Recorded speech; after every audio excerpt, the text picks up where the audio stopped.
اور جو کوئی گناہ کرتا ہے تو اس کا وبال اسی پر ہے، اور اللہ سب کو جاننے والا ہے، حکمت والا ہے۔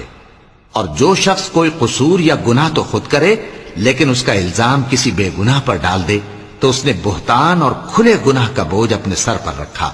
اور اے نبی، اگر تم پر اللہ کا فضل اور اس کی مہربانی نہ ہوتی تو ان میں سے ایک جماعت تم کو بہکانے کا قصد کر ہی چکی تھی، اور یہ اپنے سوا کسی کو بہکا نہیں سکتے اور نہ تمہارا کچھ بگاڑ سکتے ہیں۔ اور اللہ نے تم پر کتاب اور حکمت نازل فرمائی ہے اور تمہیں وہ باتیں سکھائی ہیں جو تم نہیں جانتے تھے، اور تم پر تو اللہ کا بڑا فضل رہا ہے۔ ان لوگوں کی بہت سی سرگوشیاں اچھی نہیں، ہاں اس شخص کی سرگوشی اچھی ہو سکتی ہے جو خیرات یا نیک بات یا لوگوں میں صلح کرنے کو کہے، اور جو ایسے کام اللہ کی خوشنودی حاصل کرنے کے لیے کرے گا تو ہم اس کو بڑا ثواب دیں گے۔ اور جو شخص سیدھا رستہ معلوم ہونے کے بعد پیغمبر کی مخالفت کرے اور مومنوں کے رستے کے سوا کسی اور رستے پر چلے تو جدھر وہ چلتا ہے ہم اسے ادھر ہی چلا دیں گے، اور قیامت کے دن اسے جہنم میں داخل کریں گے،